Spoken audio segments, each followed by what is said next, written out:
जय हिंद दोस्तों। मनुष्य का जीवन सदैव प्रसन्नता से भरा रहे, ऐसा आवश्यक नहीं है। सुख और दुख एक ही सिक्के के दो पहलू हैं। यदि मनुष्य के जीवन में दुख और बुरा समय नहीं होगा, तब वह अच्छे समय के महत्व को कभी नहीं समझ पाएगा। कई व्यक्ति ऐसे होते हैं, जब उनके जीवन में समस्याएं आती हैं, तब वह बार बार यही कहते हैं कि आखिर अच्छा समय कब, किंतु अच्छा समय भाग्य पर निर्भर करता है। साथ ही हमारे कर्म भी अच्छे समय को हम तक पहुंचने में सहयोग करते हैं। मनुष्य के जीवन में होने वाली घटनाओं को ईश्वर तरह तरह से संकेत देकर उसे बताने का प्रयास करते हैं। जब मनुष्य का अच्छा समय आने वाला होता है, तब ईश्वर उसे विभिन्न प्रकार से संकेत देकर बताने का प्रयास करते हैं कि तुम्हारा अच्छा समय जल्द आएगा, थोड़ा धीरज रखो। ऐसे में जानकारी के अभाव में व्यक्ति उन संकेतों का गलत अर्थ निकाल लेते हैं या फिर उनका स्वागत नहीं करते। इस प्रकार जब परेशानियां उनका पीछा नहीं छोड़ती हैं, तब वह निराश हो जाते हैं। आज हम आपको इस वीडियो में बताने वाले हैं कि अच्छे समय आने की क्या संकेत होते हैं और किस प्रकार से इन संकेतों का स्वागत करना चाहिए। दोस्तों, गौतम बुद्ध की शिक्षा हर किसी के जीवन को नई दिशा दे सकती है। अगर आप भी इसे मानते हैं तो कमेंट्स में नमो बुद्धाय लिखना मत भूलिए।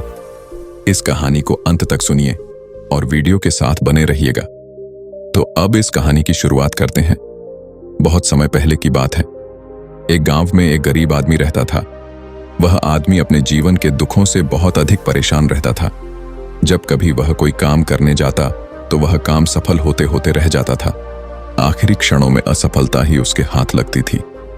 कभी वह स्वास्थ्य को लेकर परेशानी में रहता था तो कभी उसके परिवार में अकाल मृत्यु हो जाती थी। वह अपने जीवन के दुखों से तंग आ चुका था। एक दिन की बात है, वह अपने घर के दरवाजे पर बैठा बैठा सोच रहा था। तभी उसके दरवाजे पर चिड़ियों का झुंड आया। वह पहले से ही परेशान था। चिड़ियों को देखकर वह उन्हें भगाना शुरू कर दिया। सभी चिड़ियां उसके दरवाजे से दूर हो गईं। उस व्यक्ति की यह विशेष आदत थी, जब भी वह किसी जानवर को अपने घर के आसपास देखता था, तब उसे मारने और भगाने लगता था। साधु संतों को देखकर वह कभी उन्हें प्रणाम नहीं करता था, बल्कि मुंह फेर कर वहां से चला जाता था। आखिरकार लगातार परेशानी झेलते हुए जब उसकी हिम्मत टूट गई, तब एक दिन उसने निर्णय ले लिया कि अब वह इस जीवन को समाप्त कर देगा।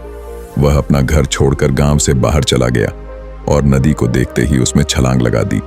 लेकिन यह क्या, दो सन्यासियों ने उसे नदी के पानी से बाहर निकाल दिया।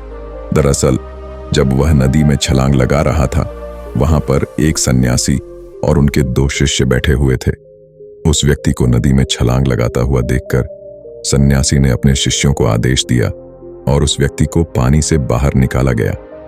पानी से बाहर आते ही वह व्यक्ति सन्यासी के ऊपर चिल्लाता। उसने कहा कि आपने मेरी जान क्यों बचाई? मैं जीवित नहीं रहना चाहता, मुझे मरना ही होगा। सन्यासी ने उसे समझाते हुए कहा कि यह जीवन बहुत मूल्यवान है, तुम इसे इस प्रकार क्यों व्यर्थ कर रहे हो? आखिरकार जब समय पूरा हो जाएगा, तब तुम्हें यह धरती छोड़कर जाना ही है। उस व्यक्ति ने कहा कि मैं अपने जीवन की परेशानियों से तंग आ गया हूं। मुझे समझ में नहीं आता है कि मेरा अच्छा समय कब शुरू होगा। मेरे जीवन में सब कुछ बुरा बुरा होता है। मैं लाख प्रयत्न करता हूं, फिर भी सफलता नहीं मिलती है। सन्यासी ने कहा कि मैं तुम्हारी सहायता करूंगा। तुम सबसे पहले आत्महत्या करने का विचार अपने दिमाग से निकाल दो, क्योंकि यह सबसे बड़ा पाप है। जो व्यक्ति आत्महत्या करते हैं, उन्हें कभी मुक्ति नहीं मिलती है। तुम्हें क्या लगता है, तुम आत्महत्या कर लोगे तो तुम्हारी परेशानी खत्म हो जाएगी? कभी नहीं, बल्कि आत्महत्या से तुम कायर सिद्ध होते हो। उस व्यक्ति ने कहा कि हे सन्यासी, आप बहुत ज्ञानी हैं, कृपया करके मुझे कोई मार्ग बताइए। मुझे यह बताइए कि मेरा अच्छा समय कब आएगा और इसके संकेत क्या क्या हैं। सन्यासी ने कहा कि मैं तुम्हारी सहायता अवश्य करूंगा, किंतु उससे पहले तुम्हें मेरे कार्य करने होंगे। मैं तुम्हें जैसा जैसा कहता हूं, तुम्हें मेरी बात माननी होगी। उस व्यक्ति ने कहा कि आप जो भी कहेंगे मुझे सब मान्य है। आप यह बताइए कि मेरे जीवन में अच्छा समय कब आएगा और इसके संकेत क्या है। सन्यासी ने कहा कि पहले मेरी बात सुन लो। व्यक्ति ने कहा ठीक है, मुझे बताइए। सन्यासी ने कहा कि यदि तुम चाहते हो तुम्हारा अच्छा समय जल्दी आए, तो प्रतिदिन चिड़ियों को दाना डालना। उस व्यक्ति ने मुंह बनाते हुए कहा, यह किस प्रकार का कार्य है? मुझे तो चिड़िया पसंद नहीं है। यदि वह मेरे द्वार पर आए तो मैं उन्हें भगा देता हूं। तब सन्यासी ने कहा कि तुम अच्छे समय के संकेत का स्वागत इस प्रकार करते हो। वह व्यक्ति चौंक गया। उसने कहा कि चिड़ियों का और अच्छे समय का क्या लेना देना। सन्यासी ने कहा कि जाओ, पहले यह कार्य करके आओ। प्रतिदिन द्वार पर जो भी चिड़िया आए उसे दाना डालना और 1 सप्ताह बाद मुझे यहीं पर मिलना। उस व्यक्ति के पास कोई और विकल्प नहीं था। उसने सन्यासी की बात मान ली और घर वापस चला गया। अब जब कभी उसके दरवाजे पर चिड़िया आती तो वह उन्हें दाना देने लगता। इस प्रकार लगभग 1 हफ्ते तक यह कार्य करने के बाद उसे लगने लगा कि उसे कुछ अच्छे समाचार प्राप्त हो रहे हैं। शायद अब उसका जीवन बदलने वाला है। 1 सप्ताह बाद जब वह सन्यासी से मिला, उसने कहा कि उसने चिड़ियों को दाना देना शुरू किया। अब उसे कुछ अच्छे समाचार मिलने लगे। सन्यासी ने उस व्यक्ति को समझाते हुए कहा, कई बार व्यक्ति अपनी परेशानी और अपने गुस्से में अपने जीवन में आने वाले अच्छे संकेतों को स्वयं से दूर कर देते हैं। जीवन में कुछ ऐसी आकस्मिक बातें होती हैं जिनके प्रभाव से यह पता चलता है कि जीवन में अब अच्छा समय आने वाला है। उस व्यक्ति ने कहा कि अब आप मुझे बताइए कि अच्छे समय के क्या संकेत है। सन्यासी ने बताना शुरू किया। उन्होंने कहा कि पहला संकेत चिड़िया, गौरिया इत्यादि का द्वार पर आना।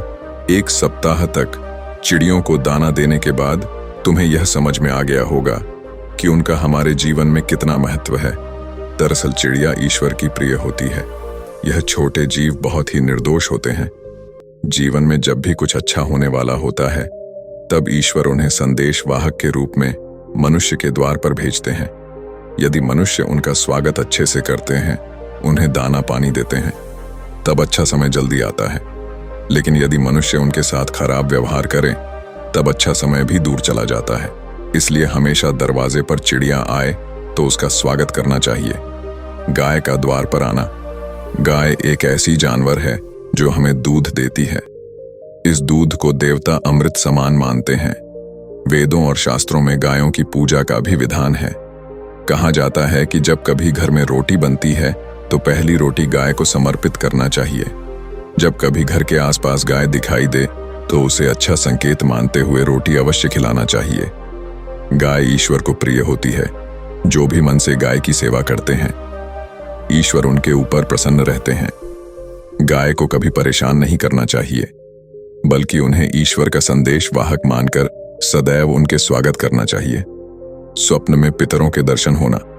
यदि कभी भी स्वप्न में पूर्वजों के दर्शन हो तो इसे अच्छा संकेत मानना चाहिए। हमारे पूर्वज भले ही हमसे दूर होते हैं, किंतु किसी न किसी प्रकार से वह हमसे जुड़े होते हैं। उनका स्वप्न में आना अच्छे समय आने का संकेत होता है। वह हमें आने वाले अच्छे समय के लिए संदेश देने आते हैं। इसलिए जब कभी सपने में पूर्वजों के दर्शन हो तो इसे बुरा नहीं मानना चाहिए, बल्कि उसे अच्छा मानते हुए मन को प्रसन्न रखना चाहिए। अपने पूर्वजों के प्रति सदैव नतमस्तक रहना चाहिए और प्रतिदिन उन्हें ईश्वर मानकर प्रणाम अवश्य करना चाहिए। पूजा करते आंखों में आंसू आना। आमतौर पर पूजा पाठ नित्य कर्म होते हैं, यह प्रतिदिन करना चाहिए। किंतु कोई व्यक्ति भक्ति भाव में इतना अधिक हो जाते हैं कि पूजा करते समय उनकी आंखों से आंसू आने लग जाते हैं। यह ईश्वर का सबसे अच्छा संकेत होता है कि अब अच्छा समय शुरू होने वाला है। यदि आपके साथ इस प्रकार का कुछ भी हो रहा है तो ईश्वर को धन्यवाद देना चाहिए। ईश्वर स्वयं आपसे जुड़ना चाहते हैं, तभी उन्होंने आपका हृदय में इस प्रकार की भक्ति भावना भर दी है कि जब आप पूजा पाठ करने जा रहे हैं तो आपको भावनाओं महसूस हो रही हैं और आंखों में आंसू आ रहे हैं। इसे अच्छा संकेत मानना चाहिए। साथ ही ईश्वर में और अधिक मन लगाना चाहिए। कठिन समय में साधु संतों के दर्शन। कभी जीवन में बहुत अधिक कठिनाई का समय हो और साधु संतों के दर्शन हो रहे हैं, तब इस समय को अच्छा संकेत मानना चाहिए। साधु संत बड़े ही प्रतापी होते हैं और उनका ईश्वर के साथ गहरा संबंध होता है। वे ईश्वर के प्रतिनिधि के रूप में कार्य करते हैं। उनके दर्शन होने पर उन्हें प्रणाम करना चाहिए। उन्हें भोजन इत्यादि कराकर सदैव उनके सामने नतमस्तक रहना चाहिए। जब कभी उन्हें देखना चाहिए तो प्रणाम अवश्य करना चाहिए।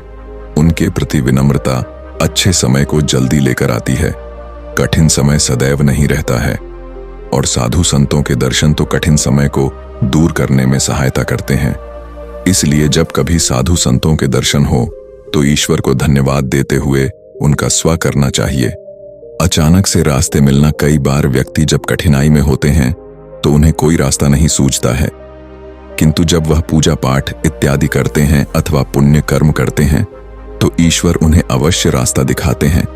यदि आप परेशानी में हैं और अचानक से आपके दिमाग में कोई बात आ रही है कि यह करने से शायद मेरी परेशानी दूर हो सकती है, तो उसे तुरंत कर डालना चाहिए, क्योंकि यदि आपके दिमाग में वह बात आई है तो इसके पीछे ईश्वरीय शक्तियां हैं जो आपको सहायता कर रही हैं ताकि आप समाधान तक जल्दी पहुंच सके। इसलिए परेशानी के समय मन में सबसे पहले समाधान का जो विचार आ रहा है उसे तुरंत कर लेना चाहिए। ऐसा करने से आपका अच्छा समय जल्दी शुरू होता है। सन्यासी की बातें सुनकर उस व्यक्ति ने उन्हें धन्यवाद दिया और कहा कि आपने मेरे जीवन की रक्षा की है। यदि आप नहीं होते तो मैं आज जीवित नहीं होता। मैं वादा करता हूं कि आज के बाद जीवन में कोई भी परेशानी आएगी तो मैं डट कर उसका सामना करूंगा, साथ ही इन अच्छे संकेतों का स्वागत करूंगा। कभी किसी जानवर को देखकर उस पर अत्याचार नहीं करूंगा। इस प्रकार सन्यासी ने उस व्यक्ति को जीवन की नई राह दिखाई। तो दोस्तों, उम्मीद करता हूं कि आप सभी को यह कहानी जरूर पसंद आई होगी। इसी प्रकार और भी कहानियों को सुनने के लिए हमारे मी इंस्पायर्ड यूट्यूब चैनल को सब्सक्राइब जरूर करें। धन्यवाद। एंडर।